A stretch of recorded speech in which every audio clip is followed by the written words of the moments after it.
I am with the amazing Harriet Jones today of Leeds Rhinos.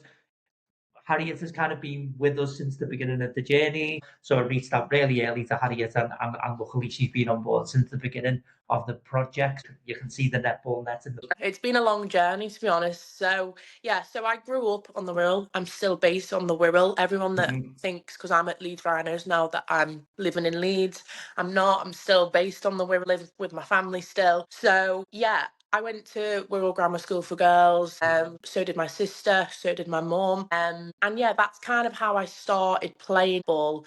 I was I was a massive lover of football. Mhm. So I actually didn't really want to play netball. You an Evertonian?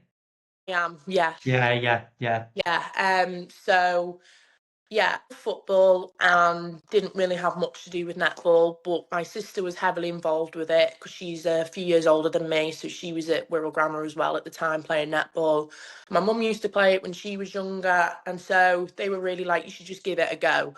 So that's when I started and joined Chester Netball Club. So they were my first club. And so I gave the session a go and came out of it and I absolutely loved it. Mhm. Both my mum and my sister were goal defences and defenders. So I said, if I'm going to do it, I'm not being a defender, I'm being a Yeah. shooter. Because I'm just like that. I want to be different. So yeah, I went in to the first session and I absolutely fell in love with it, never looked back since. So I was a part of Chester for about a few years, maybe 2 or 3 years.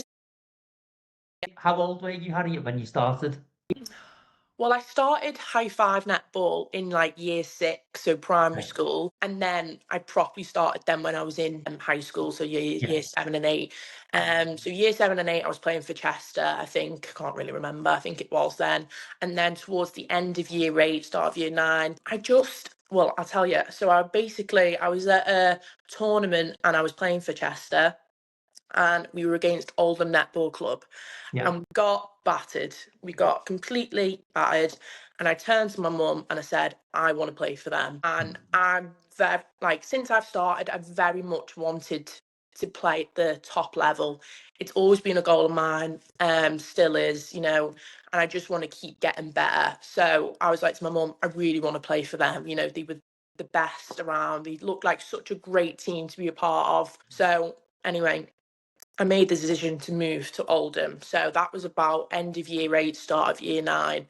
Right. Um, and that was a big jump for me. I feel like, yeah, it was scary because they were such an established team at my age. And yeah, so I went there with the intent of just being like in the background and, finding my feet there. And I went into the session and they were like, start, make the goal attack position. And it was Mhm. like full on in, which was surprising for me. And my mum definitely didn't expect that, which neither of us did. It was just more to like see what it was about. And yeah, the rest was history. And like I always say to everyone, moving to Oldham Netball Club was the best decision I've ever done. I honestly think they're a massive part on why I'm where I am today. And So I'm assuming that people who will watch this are in the world of netball already. yeah, So it's a bit inside netball. Now, obviously, you started at Chester, then you went to Oldham, and Oldham is still amazing now. What is missing in Wirral? Why yeah, you have to travel? yeah. So obviously, I was very fortunate that I had a family that could financially support me Yeah. to get me to Manchester, support that journey. But I know that's not the case for everyone. And I think on the Wirral, at my time especially, there was no performance teams at Yeah. all. There was no performance teams that were competing at the best like Yeah. leagues, winning everything. It was just Chester really, and that's why they were my first team to join that I'd heard about. No one else I'd really, there wasn't Mhm. any other teams really standing out to me. And I think that's what's missing, a performance team that are competing with the Yeah. likes of Oldham, Kingsway, Bury, Tameside. And I think this is why I've started my coaching thing as well, because I think there's a real missing. Well, in Manchester, they've got a lot of Manchester players, all from Thunder, there's a lot of players that can offer things to their Mhm. youth. Where here, there's no real Yeah. professional netballers that you hear of. I knew that I had that and I really wanted to give back from where I came from. And I Yeah. knew that there was a massive market that was missing in this area. And, if I can just help a kid 5% more, to get to that trial, to get into that team, I will do that. And I think that's what was missing around here. There was no help to help these kids push themselves. And, I want kids to get better. And then, it's took off my coaching thing. And I think that's amazing for me. But the main thing for me is I just want to give back. And, I could have easily, started up in Manchester and just done, all the teams around there that are, talented. But there's so many talented kids here. Yeah. They've just not got the infrastructure around them to help them get to where the Manchester girls are. And I think that's what really not broke my heart, but I just wanted to give them a chance because, a lot of the girls that I work with are so talented, but they've just not got that coaching, with extra tips and tricks, or they don't know how to get into the system. Or so I just wanted to be able to be someone that, people can invest in, that I can help them. Even having a trial before you get to play for Kingsmead is different. Yeah, and I think because I've had such an insight into that world of Oldham and what it's expected to win, I've got that knowledge. So it kind of works into the Wirral's benefit, because if clubs get me in, I'm going to coach them like I'm coaching the Manchester lot or whatever, or how I was coached in Oldham setup. So I'm kind of bringing a bit of that performance style to the Wirral, and hoping that the coaches of the clubs are listening and taking that on, because the more you push athletes, the better you're going to get out of them. And I think that's what needs to happen. But I just love being able to offer that back to the Wirral. I think it's the right time. I think there's a massive need for it. Yeah, I know, because if there was a franchise not based on the Liverpool or Merseyside, I wouldn't have gone to Manchester Thunder. Yeah, There was just nothing here. So the closest to me was Manchester Thunder, and I'll get more about them in a bit, but they were my pathway since little. That's your pathway. It's everyone's pathway still. Yeah, so, but like I said before, I'm so grateful that I've got a family that can, drive me there. Both my parents, my dad owns his own business and my mum works for him, so they can both work flexible hours. So, stuff like that, them being able to drive me when I wasn't able to drive. But I know that's not the case for a lot of families, which is, understandable. So it's we need something around here.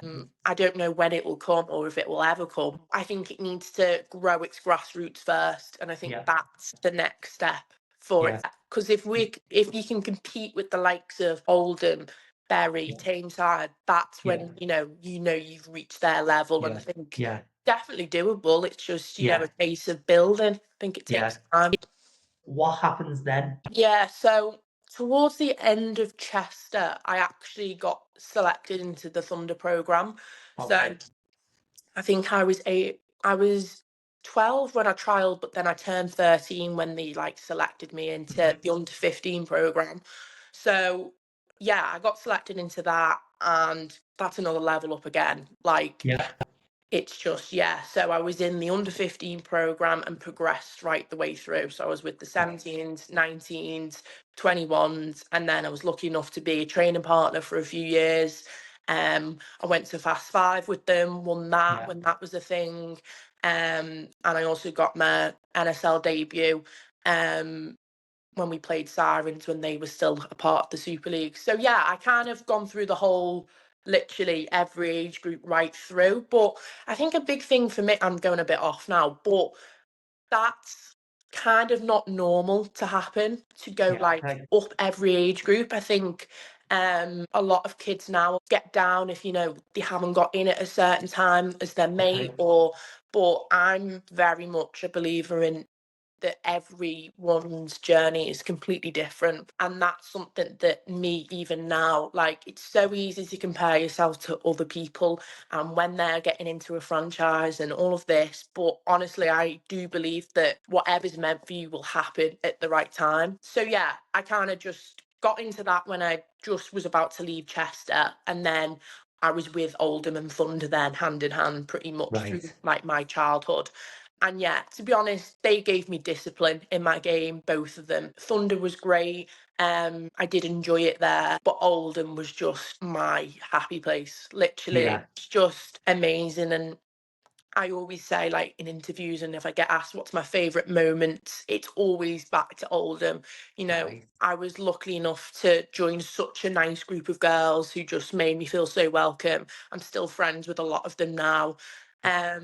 You know, we won under 14s nationals, under Yeah, 16s nationals, yeah, we won everything, and it was just the best thing. But it wasn't even about the winning, it was just like we just got on as a group, and we yeah. generally all just loved playing netball together. So hard to find, Harriet, isn't it? It's like Yeah, a balance with everywhere, because we're dealing with we're talking about teenage girls, finding a group of 12 teenage yeah, girls that kind of get on and gel and all want each other to win, even when you're being benched, and yeah, even finding parents that are happy with that as well, yeah. by the way. When we went to under 14s nationals, there was three girls that just didn't touch the court, did not touch Right. the court once. Yeah, You know, they still got a medal. yeah, And do you know what? So I always like thought so much of those three girls because, you know, God yeah, forbid if anything happened to one of us on court, they were ready to come on for us. And I yeah, think that's in a team, and especially sport, you have to have people like that. And, yeah, you know, to be able to sit and not touch the court, they're a lot more stronger than me because I would yeah, just be like, I would hate yeah, that.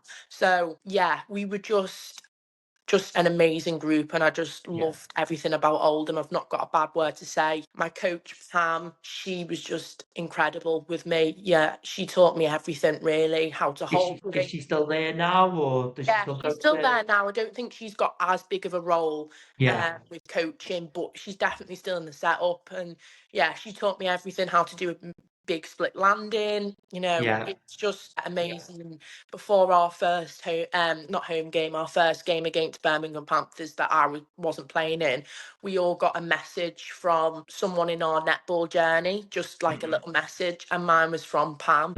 It was just a real full circle moment because without her, I wouldn't be where I am today because she yeah. gave me those basic tools to get where I am. So yeah, I absolutely loved everything about Oldham, still do.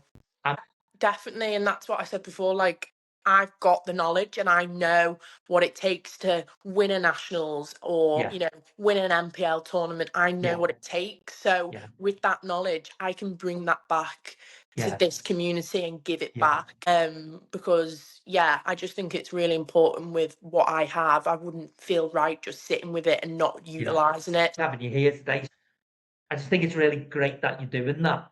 But Yeah. also, I think it kind of shows what Wirral is a little bit as well, isn't it? Yeah, and I think like I forget that I'm like playing at the top level. Yeah, And I think a lot because of you're from people, Wirral. yeah, and I Yeah, just like everyone says, "Oh, have you moved to Leeds? Have you?" And I'm like, "No, I'm from the yeah, Wirral." And like yeah, everyone's always like, "Oh, I don't know where the Wirral is," and all it's yeah, like an ongoing joke. No one knows where it is because there's no netballers at the top level. They yeah, all think I'm Scouse, which is yeah, hilarious because I'm not.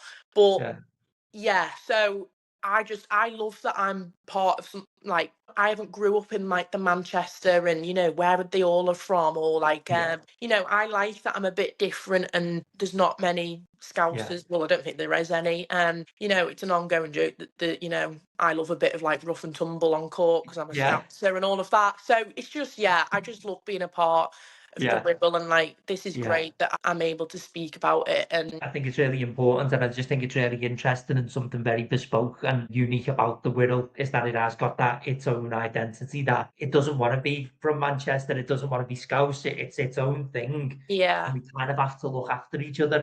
Right. So you then at Thunder. How long were you with Thunder before you moved to Leeds? Then, because you're only 21. Like Yeah, everyone you're older, but always you're only says, 21. yeah, everyone's always shocked when I said, like, I'm Yeah, 21, but yeah, I feel like I've done a lot. yeah, But yeah, so I was with Thunder literally from 13 right up yeah, until about 18, 19. right, So a good few years. yeah, Um, but I wanted the next push. So like I said, this is the thing with me. I always want to push myself. And when you mhm. get to that stage of, okay, I'm quite comfortable, that's when you know you need to push. And I think, That's when you moved. yeah. So luckily enough, I was offered a full contract with Leeds Rhinos at the time. At the time, it was contracts of 12, not 10. So I got in a spot, which was amazing. And yeah, I took it with two hands. I was a bit sceptical at first whether to go, whether to stay at Thunder. Thunder had offered me a training partner role again. What's a training partner? So the training partner role is, well, at the time it was squads of 12, and then they would have 3 training partners. So they're 3 players that basically do everything that the NSL team do. So train with them, do everything with them, but obviously just don't play at the end of it. Okay. Let's say one of them got injured, one of the shooters, Right. I would then get pulled into the squad. So a wider kind of squad player, part of that squad. Yeah.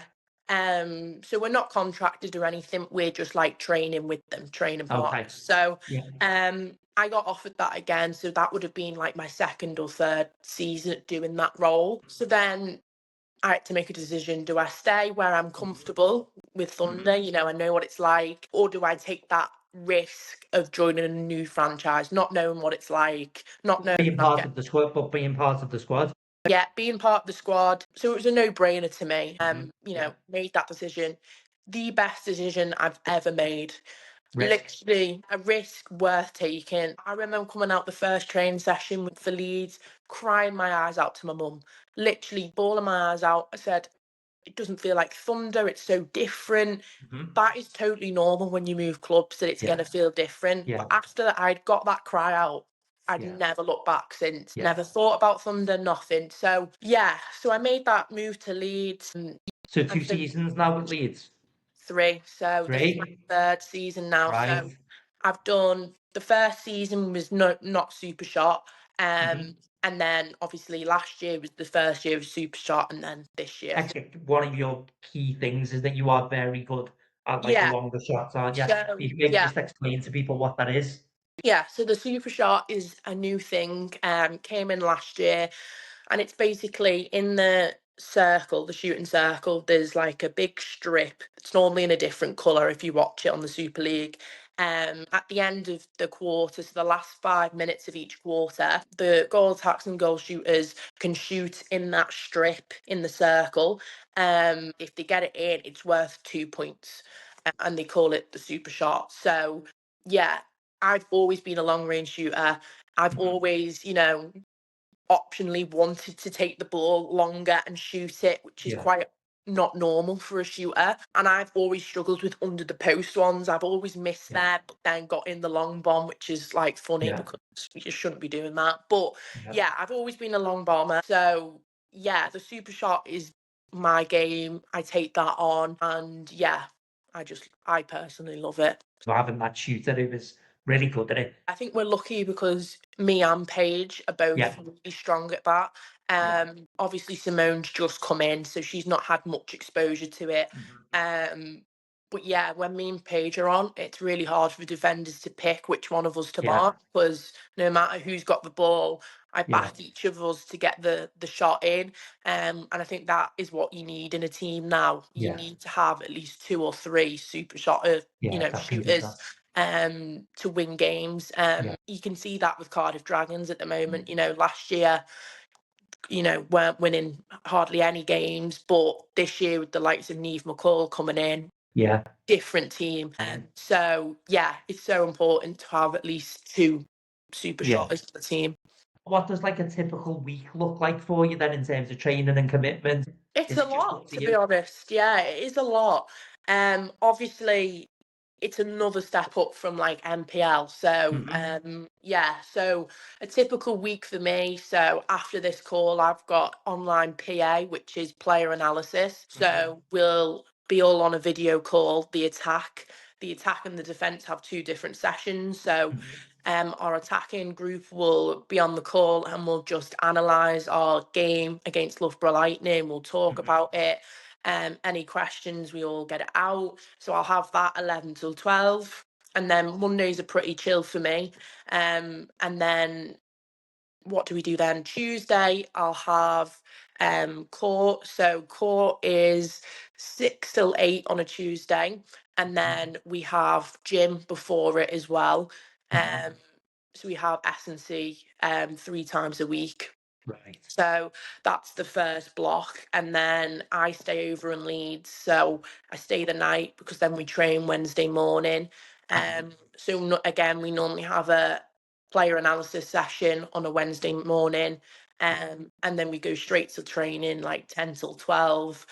Then I drive back home 2 hours and chill for the evening. And then Thursday back up to Leeds, training again, another training block, another gym session, and then depending on what day the game is, so if it's on a Friday game, our Thursday sessions are normally a lot lighter, so we don't go as intense. But if I've got like a Saturday, Sunday game, our sessions are pretty intense. So it's all like, managed. We've got an S&C coach that manages all our player loads, and then we also have like trackers we've got like don't know if you've seen on the football, like GPS trackers, so they track our load, how hard we're working, so we're managed really well. But that's a typical week. 3 lots of training, 3 lots of gym, 3 lots of player analysis. So it is full on. And then obviously I travel as well, so I've got 2 hours there, 2 hours back.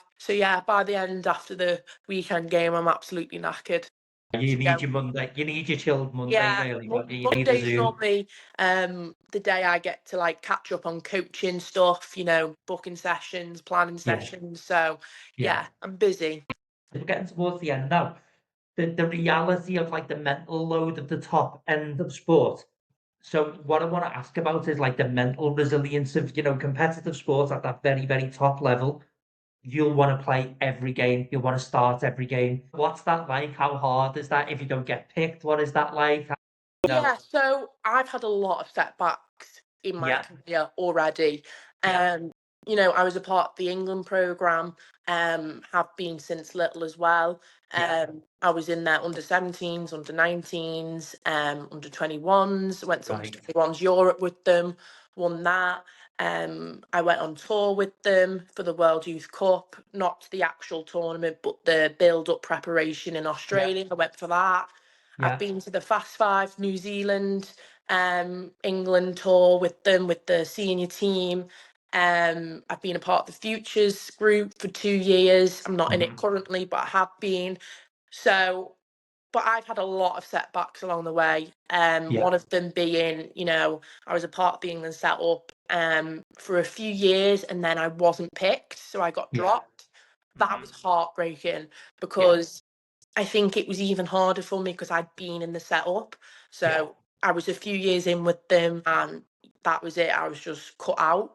But I always say there's 2 roads you can take. You can, be happy, just think that's it kind of thing, have that attitude, or you can do something about it.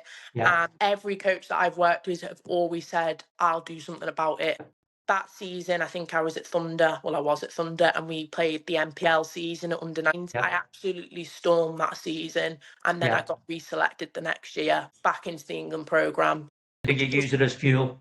Yeah, which doesn't happen a lot with England. They're known for like, if you get dropped, it's kind of that's it kind of thing. But I was making sure I was back in that, set up. And like, again, I've not been picked for like tournaments with Thunder, but then I've stormed like the next game. And so I've always been a prove a point kind of player. And I think that would be my advice for younger. And I've really struggled with my mental health the last few years, which I've not actually talked about too much, but I really struggled with it. And I had great support with an England psychologist who really helped me through that. And I just had no confidence at all. But everyone knew that younger me had loads of confidence. I knew I was good, but then that just went away. And I've always said a big quality about me is how resilient I am. And I think younger players watching it, like, you have to pick out what you're good at and what your qualities are as a player, what you can bring to the team, and keep reminding yourself of that, because as soon as you forget that, then you just start to lose yourself. And that's what I was doing. I was starting to lose myself. I was listening to, outside opinions, coaches' opinions, all of this. And I just lost sight completely of why I play the sport. And I play it because I absolutely loved it and still do. And, I just think about when we talked about my first training session with Chester, and I literally fell in love with the sport. So, being resilient at the top level, you go through literally so many things. Like, it could be a little thing like in training, not getting on in a certain combination, tiny little things that doesn't mean anything. But as players, you do overthink everything. And I think, hyper focus, hypercritical. that's me. I'm working through that. So it is really tough at the top level. And I always think my mum and dad always get it as well. It's like them being in it as well. They have to, listen to me cry on the way home in the car, or, complain about something. So they're always taking the load as well. So the commitment from everyone is so much. But I wouldn't change it for the world, because every time I get to step out in that Leeds Rhinos dress, none of it matters. And I think that's what you've got to weigh up. Like, when you step out on that floor, I don't think about anything that's happened to me in the past. And that's just my happy place for. Not even sometimes struggling with not getting selected or not getting put on the court. I'm just happy to be there, because I remember little me starting, and she wouldn't believe that, I'm in an arena of 5,000 plus watching me. Do you know what I mean? And Absolutely. I still remind myself on how young I actually am. I'm 21, and I've achieved more than I ever thought I would ever, achieve. And I think you've just got to keep reminding yourself of it, and it will help you through, the tough times, really. And I think every top athlete that you see at the Super League, they will have got rejected at some point. And if they haven't, they will do at some point. It's just not sport to not get rejected. And I think, going back to what I was saying before, rejection isn't always bad. You have a choice then to turn it into whatever you want. You can be happy with that and just think, okay, I'll just settle for that. Or you can change it. And I truly believe in the work you put in, it will pay off. And I said before about everyone's journeys at different times, I'm so for that, because I've had people my age that are way ahead of me, and I'm back here, but then you catch up with them, because then they just don't move from that point. So I just I think it's a big thing. A lot of people have asked me that, because it was actually my decision to step away from England. And that was a tough decision, but one that needed to be done. And I think a lot of athletes don't put themselves first. And at that time, I needed to put myself first, because I'm going to be totally honest, I was on the brink of giving it up, everything. I wasn't in a good place. And I knew that I needed to step away from that England programme and get my confidence back, get myself back on track. And totally, I would love to put that red dress on one day, to get my first senior cap. That's always been a goal of mine since little. I would love to go to play out in Australia. That's a big, thing. That's a dream of mine, to play for Swifts. They've always been the team that I've just absolutely loved watching. So absolutely. I've still got, plans to get back into the program. It was just a bit of I needed a break. I needed to take myself out. And I think younger athletes, if you need to do that, do it, because your mental health is so important. And I think it gets overlooked in sport so much, but it was the best decision I've done for myself, putting myself first for once. Has it kind of allowed you to reconnect with the joy of the sport rather than the pressure of the sport? Exactly. So I was just pressure, and lost the love. My mum would tell you, my dad, I wasn't enjoying it. I was complaining all the time about things, getting worked up. You could see in my game, I was just not playing like myself. So take that away, I'm playing like myself now. And I found that love for the sport again. I come out of trainings, I'm happy, I'm not complaining. Things don't get me worked up. And I do think the psychologist for England has a lot to play in that. He's helped me a lot.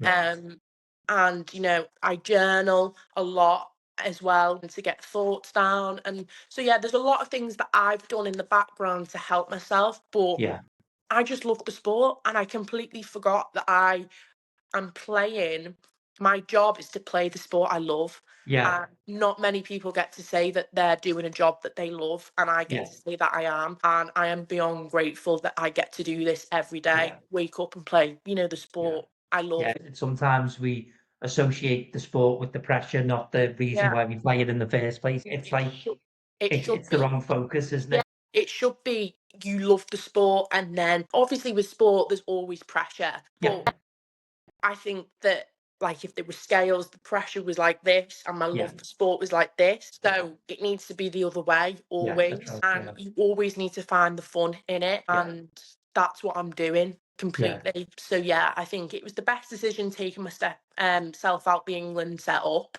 A tough one that a lot of people didn't understand, but no one Mhm. would because they're not me.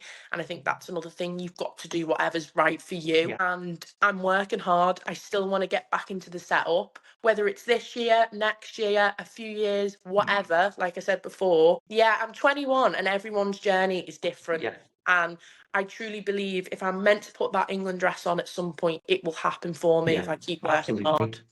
Just to finish off, where can people find you? Yeah. So, what do you offer in coaching, and how can people find you? Yeah, so obviously I'm on Instagram, Harriet Jones Netball Coaching. I Mhm. offer one-to-one, small groups, club coaching, and I'm so open to whatever people want to learn, they can Mhm. learn. So I very much ask, if you're booking a set, what do you want to focus on? Because I could easily just write a session and that player could already be amazing at that. So I Yeah. really want to find out what are they not good at and Mhm. what can they work on to take the next step up in their game. Yeah. And I think, every girl that I've had come work with me just wants to play netball and Yeah. get better.